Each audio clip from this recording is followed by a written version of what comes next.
Al salir de la celda, el padre había dejado recado con el guardia.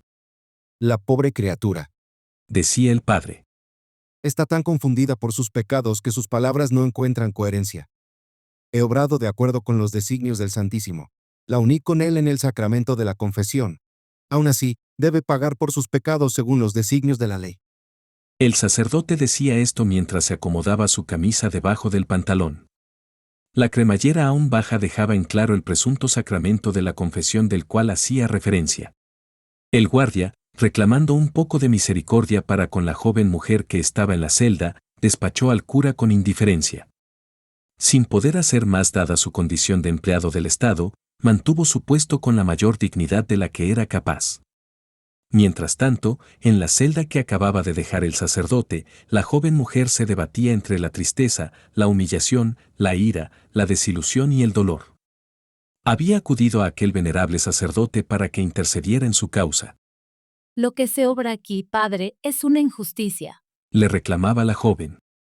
Me han encerrado a causa de una confusión, por no decir que es debido a la insolencia de la justicia que se ha visto incapaz de encontrar al verdadero culpable.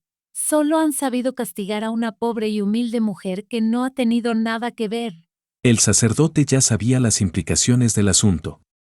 Hacía un par de semanas, el recién nacido del director de la emisora del pueblo había desaparecido. Se trataba de un rapto y las autoridades estaban más que consternadas por la limpieza del mismo. En un primer momento se sospechó de algún enemigo que el comunicador social hubiera podido desarrollar en la labor de su profesión, pero no se le conocía enemigo o enemistad alguna.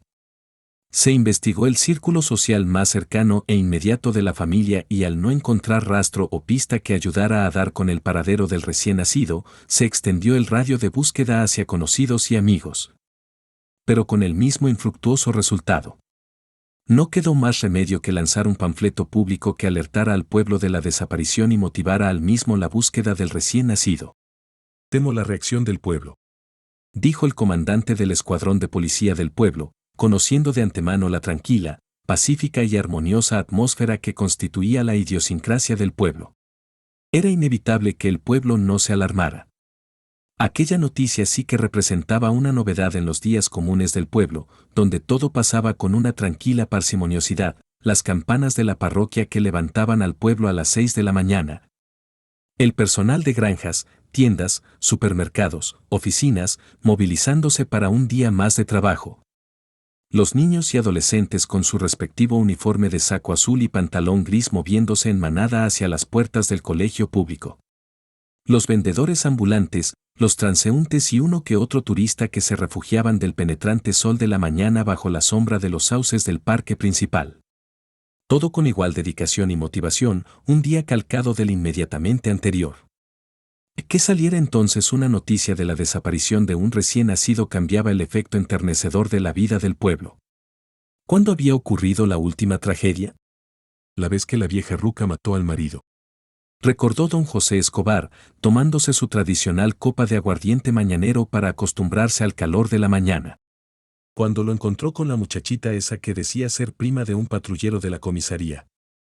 Eso ya hace más de 10 años. La comunidad, angustiada por la posible extensión del mal en su remanso de paz, tomó medidas al respecto. La alcaldía decretó un toque de queda que empezaba a partir de las 8 de la noche hasta las 5 de la madrugada del día siguiente.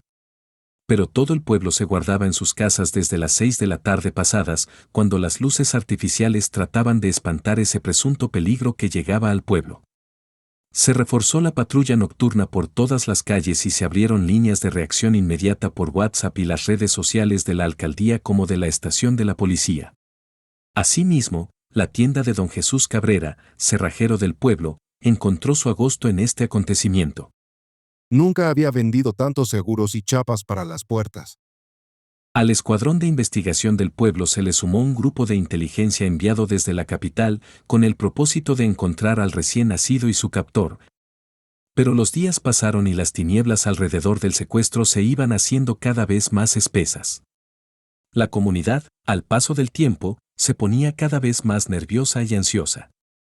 Exigían a las autoridades respuestas en la investigación, pero entre más se investigaba, el enigma y la complejidad del caso crecían. Lo más insólito del asunto residía en el hecho de que no existiera rastro alguno del recién nacido.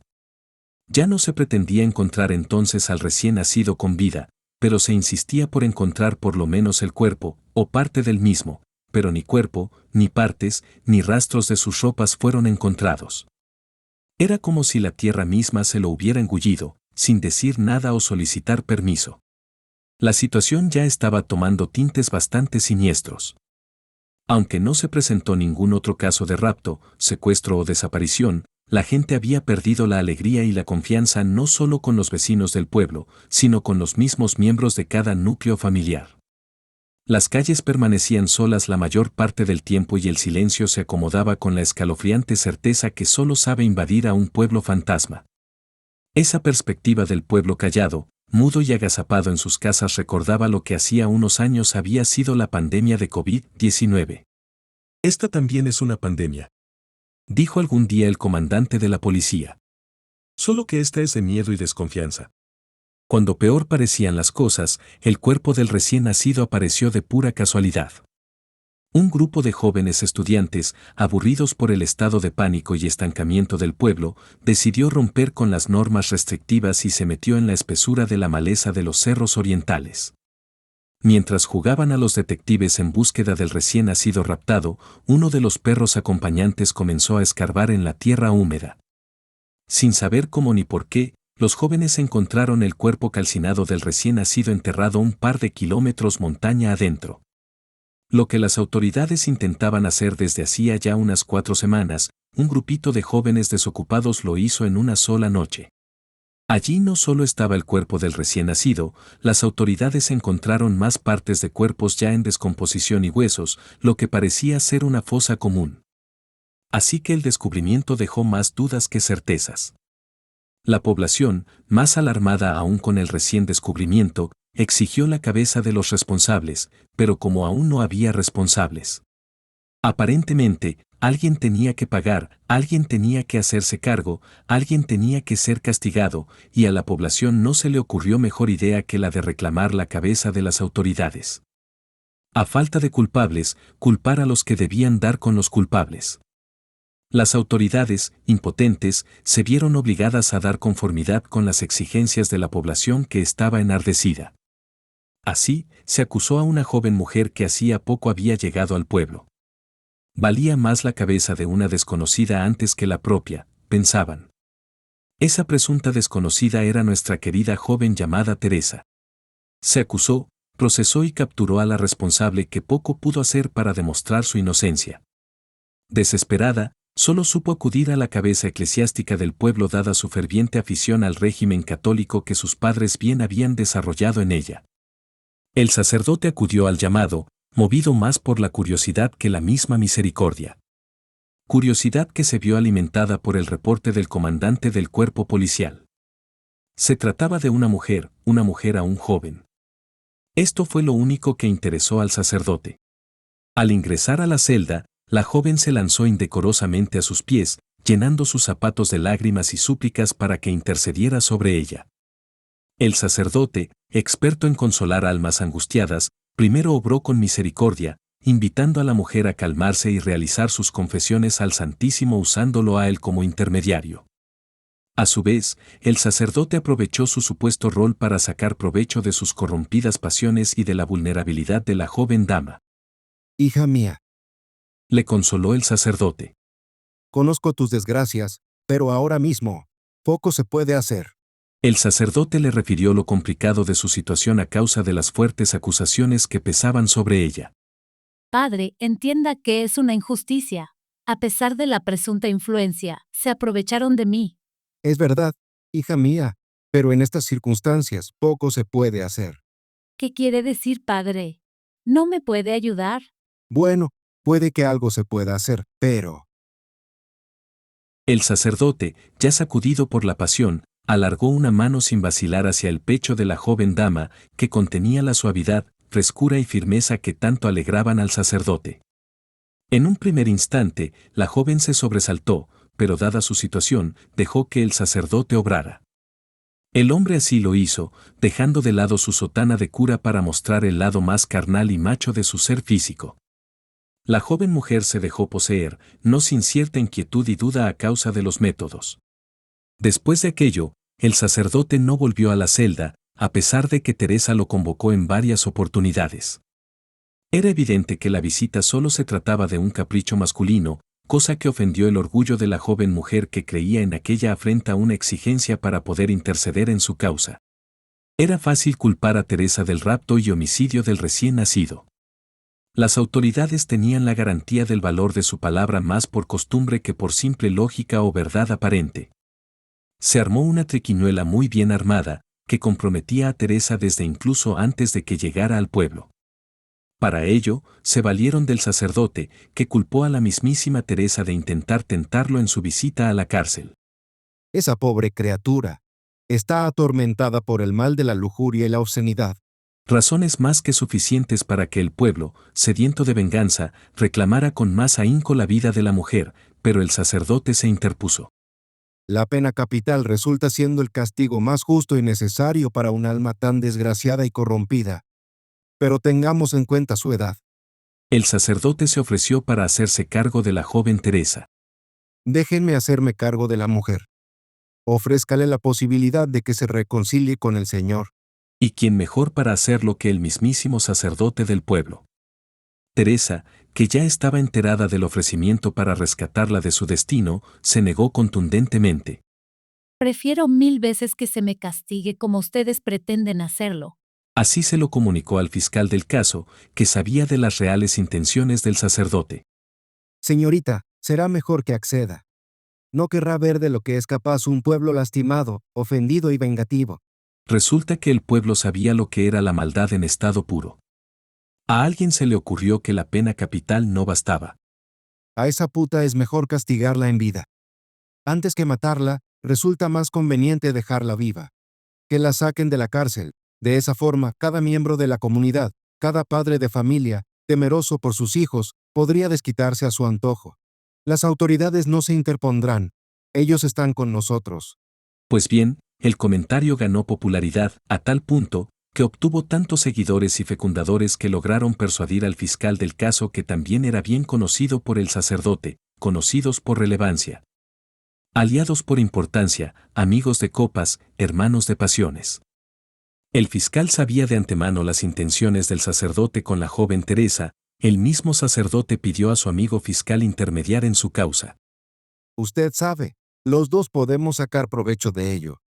Allí estaba entonces el fiscal, en la celda donde estaba recluida Teresa, persuadiéndola de que era mejor aceptar la oferta del sacerdote antes que sucumbir a la ira vengativa del pueblo. La gente sabe muy bien lo que quiere, en especial en lo referente a venganza, odio y remordimiento. Ante esto, no hay nada que se le interponga, ni poder humano o dogmático que lo pretenda. Teresa conocía la naturaleza de ese pueblo, un pueblo apretado por la moral cristiana y bienhechora que lo dominaba todo, desde las costumbres más arraigadas y mecánicas hasta los actos más elevados, importantes y trascendentales. El miedo era algo inevitable, algo que ella aún no entendía del todo y menos aún dominarlo, manejarlo o por lo menos sobrellevarlo. Vulnerable como estaba, cayó en la trampa de la ingenuidad y la esperanza. Se le ocurrió pensar que el sacerdote solo había sido una simple víctima de sus pasiones cuando la visitó aquella noche en la celda. ¿Quién no ha caído víctima alguna vez de sus pasiones? Buscó, para su propia conveniencia, la forma de convencerse de que el sacerdote interpondría su labor eclesiástica antes que su voluntad varonil. Para ello, optó por lo evidente. Si su hipótesis carecía de verdad, no sería entonces sacerdote designado y en ejercicio. Para validar lo pensado, la idea general del sacerdote era más que favorable en el pueblo. Aún así, que el sacerdote insistiera en su voluntad de hacerse con ella. Era algo muy sugerente, no solo por lo ocurrido en la celda una noche cualquiera. El sacerdote sabía de su inocencia, o por lo menos, parte de ella. En aquel momento Teresa ignoraba la cercanía entre el sacerdote y el fiscal de su caso, pero ello no impedía darle validez a esta última idea. A fin de cuentas, era el sacerdote del pueblo y en aquel lugar lejano, apartado y recóndito, la influencia de la Iglesia Católica en los asuntos generales del pueblo aún era de peso e importancia. Terminó aceptando la oferta. Qué bueno es verte de nuevo, Teresa. La recibió el sacerdote en su despacho de la parroquia. El hombre había dispuesto todo para asegurar la estadía de la joven mujer por mucho tiempo. Usted sabe que soy inocente. Le enfrentó Teresa sin más ni más. La mujer lo observaba con atrevimiento, como enfrentándolo, como retándolo, y el sacerdote no lo permitiría. Hija mía, Dijo el sacerdote mientras alargaba su mano para acariciar el rostro de Teresa. Esta retrocedió, para evitar el contacto, pero tropezó con una pared que no le permitió alejarse más. Alrededor, 4 paredes que la mantendrían encerrada. La única posibilidad de salida, una puerta de madera que daba a un pasillo secundario que a su vez daba al centro de ceremonias de la parroquia. Puerta que seguramente permanecería con llave y no se le hizo extraño pensar que la llave que colgaba del cuello del sacerdote sobre una cabulla mal amarrada era la llave de esa puerta. El sacerdote se dio cuenta de las conjeturas de Teresa, acarició la llave con una mano y le regaló a Teresa una sonrisa llena de lujuria que se acompañaba con babas que le salían de la comisura de los labios. Al hombre se le hacía agua la boca, literalmente, tener bajo su custodia a Teresa. Como era de esperar, el sacerdote impuso su voluntad de hombre antes que la rigurosa castidad del sacerdocio. es inevitable. Le había dicho algún día el sacerdote a su amigo fiscal, confirmando así muchas acciones que habían puesto en duda la legitimidad de su profesión. Asegurémonos de que el asunto quede entre nosotros. A partir de allí, el fiscal también se involucró en las actividades del sacerdote, descubriendo que éste poseía una voluntad totalmente corrompida por la lujuria y la degradación. No me culpe por completo, mi amigo. Mi imaginación se ve ricamente alimentada por las sagacidades del señor Marqués de Sade. Efectivamente, el sacerdote se valía de las narraciones del marqués para decorar sus fantasías. El hecho de que el sacerdote fuera un depravado estaba muy bien escondido y protegido. Solo unos pocos, que resultaban ser al tiempo grandes, importantes e influyentes personalidades del pueblo, no solo conocían las depravaciones del sacerdote, hacían parte y se divertían ellos mismos con esto. De esta forma, el sacerdote se aseguró de proteger con mayor seguridad su aparente depravación, y si el asunto salía a la luz, el presumible castigo y rechazo no caería única y exclusivamente en su persona. Pero no vale la pena analizar al detalle la descripción de las vejaciones del sacerdote. Retomemos mejor a nuestra joven y atormentada Teresa. Desde el primer día que llegó a la parroquia, se vio sometida a cumplir los deseos carnales del sacerdote con la presunta excusa que en realidad se trataba de un juego. De que así empezaba su reivindicación con la comunidad y con el Señor. Teresa le reprochó inmediatamente este hecho al sacerdote, alegando que dejaba de lado su compromiso con Dios. Hija, Le dijo el hombre. antes de ser sacerdote, soy un hombre. ¿Qué pasa con su compromiso con Dios? Antes que el compromiso, está mi decisión. Mientras Teresa cumpliera a cabalidad con las exigencias del hombre, éste la premiaba de buena gana. Permitía que las mujeres de la cocina prepararan para ella, le permitía salir al jardín de la parroquia a tomar aire fresco, le facilitaba el acceso a la capilla de la parroquia para que leyera las sagradas escrituras. Asimismo, no era siempre asequible cumplir con los deseos del hombre. Como suele ocurrir con los espíritus indecisos, renqueantes e inestables, había días en que su deseo se limitaba a un par de caricias y besos inquietos y desordenados. Mientras en otras oportunidades el descabello de su lujuria tomaba unas atribuciones alucinantes. En estos casos, podían ocurrir desde orgías con las damas de la cocina hasta exóticos encuentros sexuales con sus amigos de lujurias. Allí, en esos encuentros íntimos basados en la perversidad del hombre sosegado por su pasión, fue como Teresa conoció realmente al fiscal Antonio, encargado de su caso, al alcalde Enrique Moreno, al comerciante Mario Cárdenas, al comandante de la estación policial Rodrigo Mora. Era de esperar que Teresa se indispusiera más de lo habitual, pero como ha ocurrido siempre, la voluntad de los hombres valía más. Para los días en que era realmente difícil cumplir la voluntad del hombre, en especial esos días donde se encontraba más irritable, los castigos representaban la ausencia de los privilegios anteriormente mencionados. Además del hecho de tener que cocinar, lavar los baños y ayudar en el aseo general de la capilla.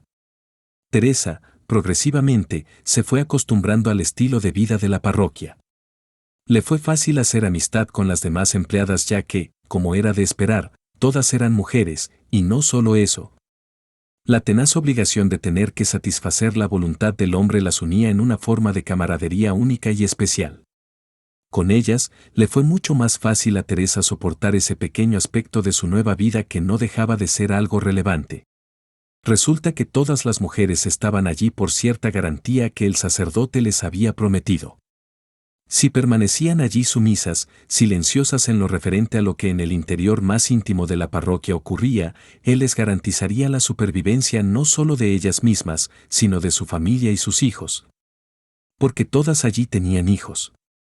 Mientras para las mujeres representaba un trabajo, para el hombre era su entretención, y en este sentido, ambos bandos sacaban provecho. Del hombre está de más aclarar la razón, pero para las mujeres era un gran aliciente saber que sus hijos tendrían la posibilidad y garantía de cursar educación superior, cosa que ellas mismas, en un trabajo normal y corriente y por su propia cuenta, nunca hubieran imaginado hacer. De esta manera, todo lo repudiable, cuestionable, indecoroso e inadecuado de las prácticas del sacerdote quedaban en un segundo plano. Estamos agradecidas con él. Le habían dicho muchas de ellas a Teresa, que no daba crédito de lo que escuchaba. Nosotras sabemos lo que estás pensando. También pasamos por esa primera impresión. Al final, terminas por acostumbrarte y no te parece tan malo como crees, pero no te confundas. Al fin y al cabo, el sacerdote nos está dando una oportunidad que nosotras nunca hubiéramos imaginado. De todas formas, el hombre seguía siendo un bienhechor. Teresa terminaba con una embriagante confusión a este respecto. Le parecía que la sumisión de las mujeres podría estar bien justificada, pero no entendía de ese amor tan exagerado que solo los padres saben tener para con sus hijos. Sus límites así se lo dictaminaban, además de esa conducta moralmente restringida de su doctrina católica. El valor que ella le otorgaba a dicha moral cristiana era la verdadera y única razón de que Teresa perseverara en la parroquia. Convencida de que todas las penas, injusticias y sacrificios que estaba pagando en esta vida serían recompensadas en esa otra vida en la que ella estaba totalmente convencida. Así, lo único que le quedaba era esmerarse en ofrecer su mejor versión ante los asquerosos, repulsivos, sucios y corrompidos deseos del hombre. Al fin y al cabo, la voz de la experiencia le había confirmado que se terminaría por acostumbrar. A razón de esa aparente buena voluntad de Teresa, el fiscal Antonio quedó prendado de la mujer. Sus visitas a la parroquia se hicieron más frecuentes desde el día en que probó por vez primera el cuerpo y la esencia de Teresa.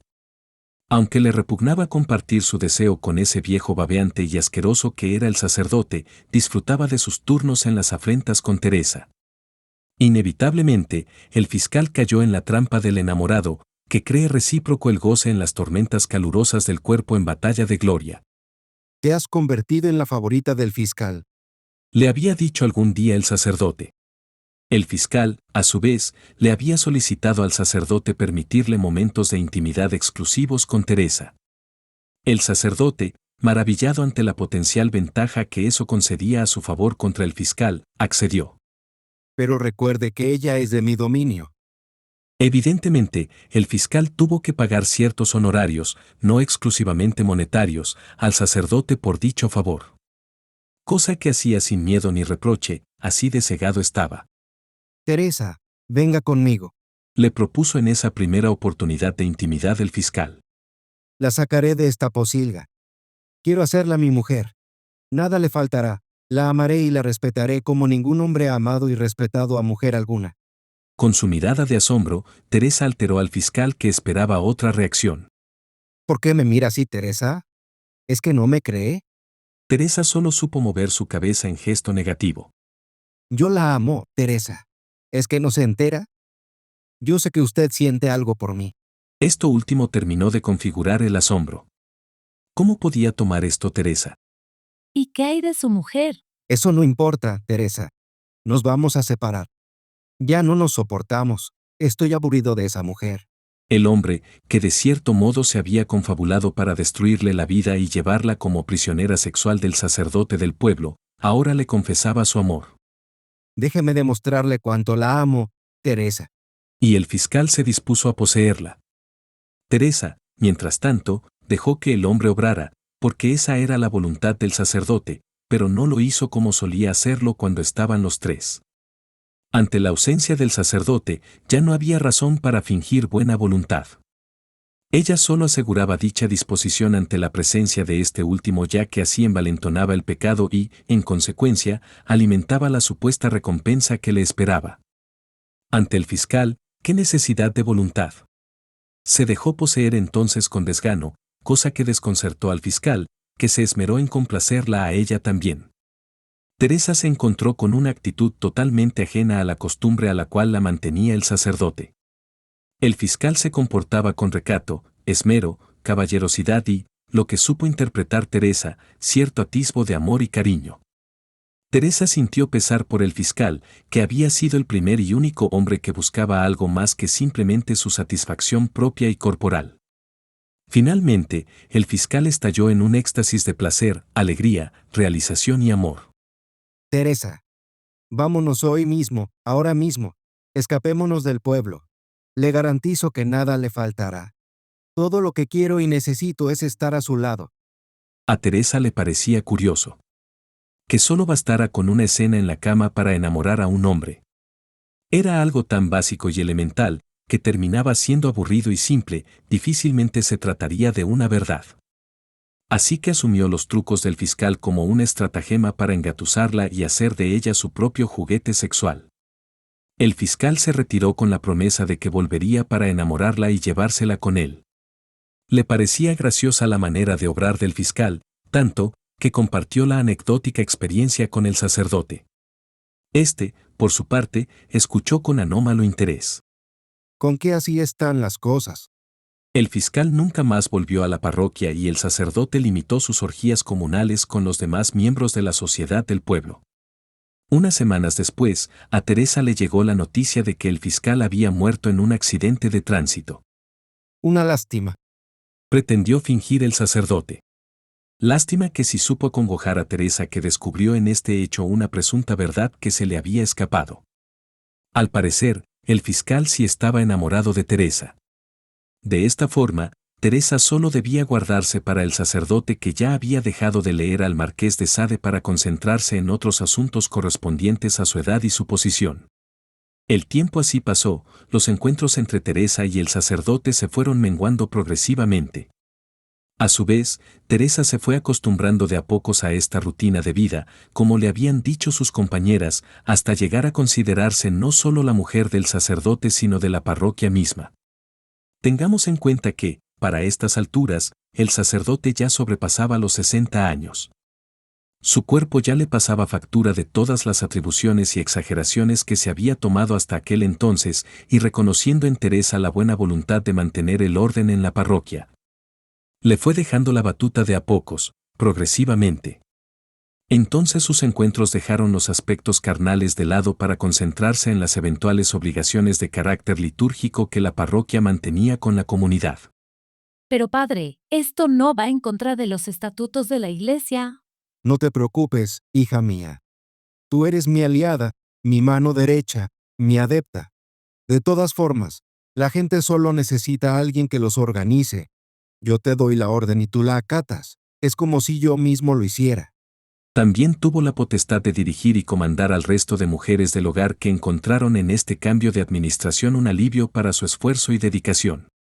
El sacerdote, que ya había madurado en su edad adulta, empezó a preocuparse auténticamente de su destino espiritual ahora que la muerte parecía ser lo único realmente posible en su calendario personal.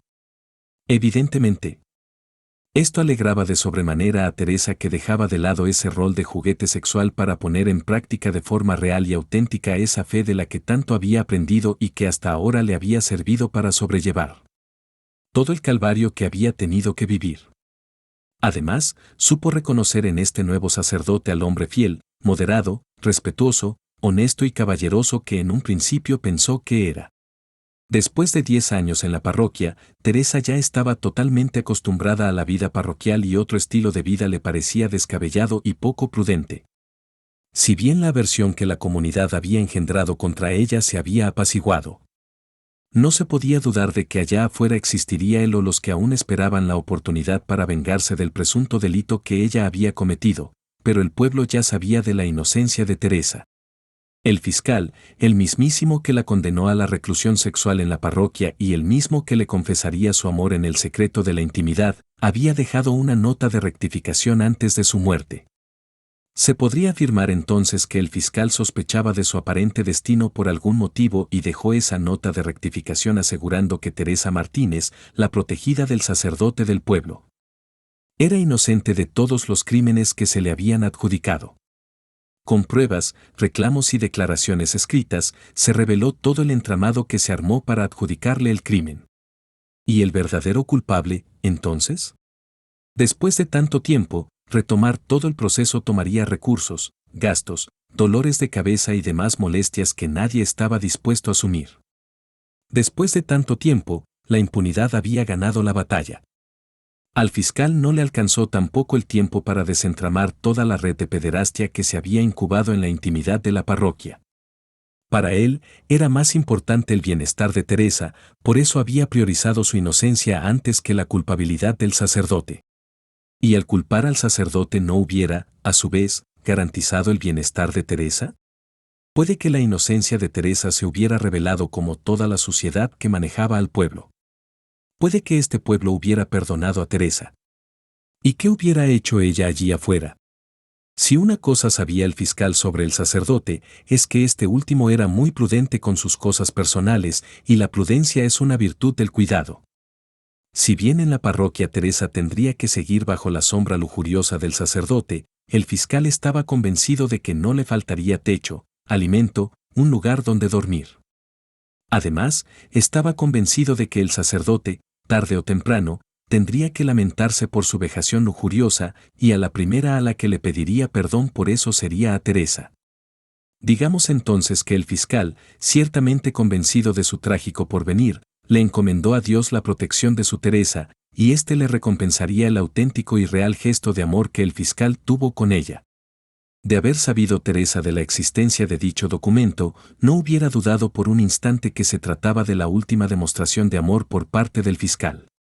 Pero la comunidad fue discreta en el asunto, asegurando que era mejor mantener a la mujer bajo el cobijo y la protección del sacerdote. De todas formas, el asunto se olvidó rápido y no pasó de ser una mera anécdota de barrio. Así que Teresa aún se mantenía resguardada en la parroquia por temor a una comunidad que la había sabido odiar pero que ahora guardaba cierta vergüenza hacia ella por haberla convertido en escarnio público. De esta forma, tanto la mujer como la comunidad dejaron las cosas como estaban, antes de afrontar la bochornosa verdad que hubiera evitado otra potencial desgracia. Después de 10 años compartiendo con el sacerdote, Teresa aprendió la forma de amar del mismo, haciendo recíproco el sentimiento. Aprendió a cuidarlo, protegerlo, ayudarlo, vigilarlo, resguardarlo, amarlo. De esa forma, Teresa tuvo la certeza de que la dichosa retribución por los tormentos de su vida no se aguardaba para la posteridad, sino que la supo reconocer aquí mismo, en el frío y la desazón de su carne, junto a su eclesiástico. Entendió también que toda la perversidad a la que había sido sometida no se trataba más que una forma de amor exagerada y corrompida, algo extraño para su moral cristiana que de a poco se ablandaba, reconfiguraba y cedía. Y claro que el sacerdote también supo hacer lo suyo. También se enamoró de Teresa y desarrolló ese amor correspondido, real, auténtico y sincero que solo sabe encontrar en la dicha del otro la dicha personal. Fue así como los dos mantuvieron esa relación en secreto. El sacerdote debido a su presunta castidad propia de su profesión y Teresa que solo sabía vivir en su mundo parroquial. Sus únicas amigas eran las cocineras y de estas no podían temer un presunto esclarecimiento del asunto ya que perderían los privilegios para con sus hijos. De todas formas, Teresa normalizó la relación, considerando que la castidad era una exageración y el amor que se profesaban no solo en sus actos, sino también en la cama, eran una exaltación al Altísimo.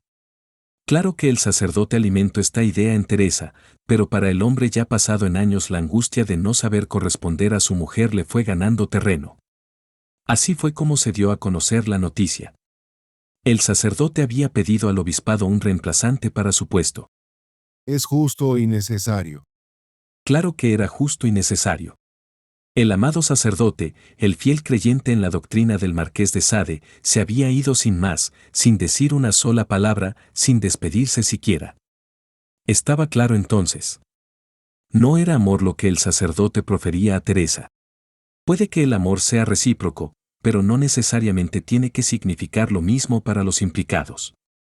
A este respecto, Teresa recordó lo elemental y básico que parecía ser el amor para el sacerdote, descubriendo al mismo tiempo otro elemento irracional e ilógico de ese sentimiento frustrante e incómodo. Que dolía mucho. Se sintió humillada, dolida, triste, desamparada, desolada.